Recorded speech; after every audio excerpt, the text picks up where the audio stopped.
20 years, 9 campaigns, one question India still has not gotten answered. Why does the world's most powerful table still not have a chair for it? This week, Dr. S. Jaishankar launched India's 9th bid for a temporary UN Security Council seat. But the real story is in a different room, where India, alongside 3 partners, is pushing for something permanent. Why does a permanent seat matter? What does the temporary one actually buy? And after 2 decades, is India any closer? On July 13th at UN headquarters in New York, Dr. S. Jaishankar formally launched India's campaign for a non-permanent Security Council seat for 2028-29. The slogan, Peace, Planet, Progress. Then a meeting with Secretary General Guterres.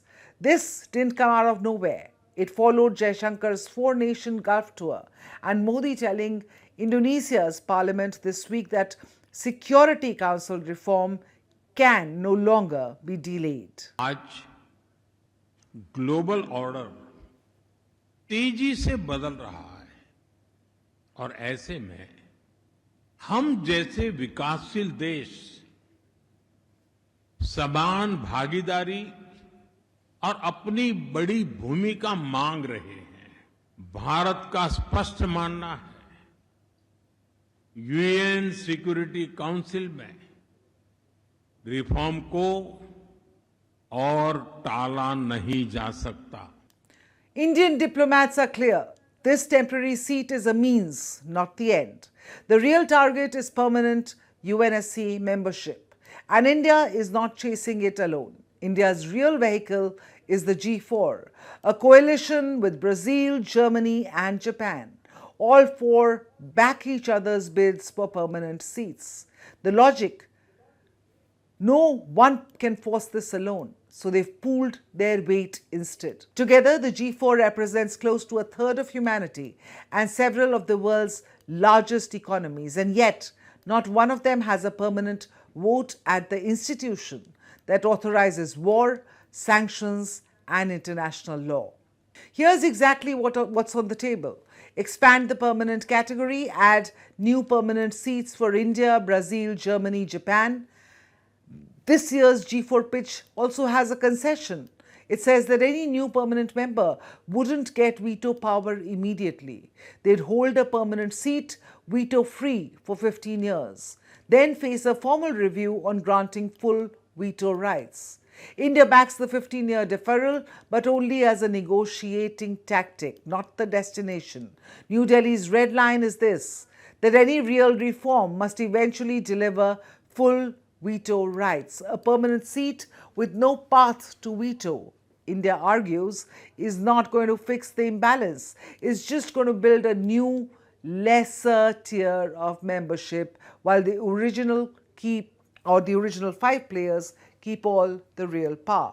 That's the line separating the G4 plan from the rival third category idea, which is longer renewable terms but no permanent status, no veto ever.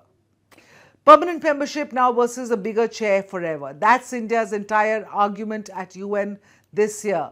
India's case is blunt. The Council's last real expansion in 1965 added just 4 non-permanent seats. It makes things worse, skewing the ratio of permanent to non-permanent members from 5 to 6 to 5 to 10.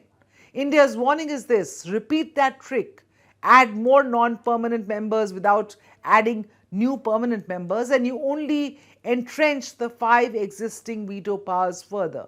For India, this was never about prestige. It's about ending a cycle where the world's largest democracy keeps getting elected to prove its case term after term without ever gaining the one thing that actually matters: the veto. The roadblocks are specific.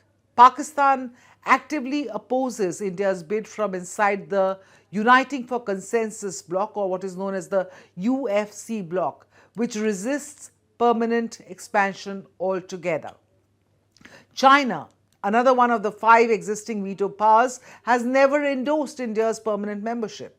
And the UFC coalition, which of course apart from Pakistan also includes Italy, Argentina and South Korea, has used procedural stalling for years to block reform talks from even moving. Even the temporary seat that India is vying for this year isn't a lock this cycle. Tajikistan is contesting the same Asia-Pacific slot as India is, backed by the Organization of Islamic Cooperation, or the OIC. India needs support well beyond the current backers that it has, like Fiji, US, Austria, and Sri Lanka. It needs that backing to clear the two-thirds majority required for a non-permanent seat. 9 temporary bids in 20 years is not indecision. It's strategy, a way to stay visibly active and diplomatically indispensable while the real fight, which is the G4 push for permanent seats, grinds on. This year's 15-year veto deferral is India's most concrete compromise yet. Proof that New Delhi will negotiate the terms of permanent membership, not just demand it.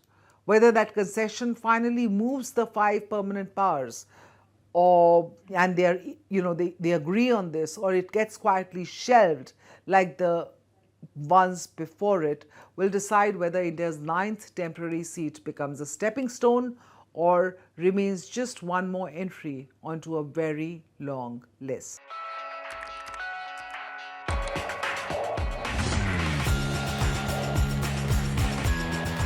If they had a nuclear weapon, The old rules are breaking. Alliances are shifting. Apologize again to the victims of the paedophile Jeffrey Epstein. Wars are redrawing maps. Oil routes can shake economies overnight. One election in America can impact markets in Mumbai. no tax on tips. One move by China can alter the balance in Asia. One conflict in West Asia can hit every Indian household. This is no longer a distant story. This is our story. Your story. Because for the first time in decades, India is not watching from the sidelines. India is rising. India is negotiating. India is balancing rivals. India is building military strength. India is shaping trade routes. India is becoming central to the new global order. And yet, most global news is still told through someone else's lens. Washington's lens, Beijing's lens, London's lens. But where is India's lens? Where is the platform that explains the world from our perspective?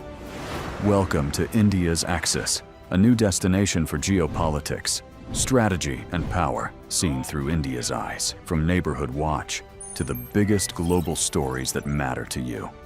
Why tensions in the Taiwan Strait matter to India. How one move by China can affect India's security. What turmoil in Pakistan means for regional stability. How Bangladesh, Sri Lanka, Nepal, and Bhutan shape India's neighborhood.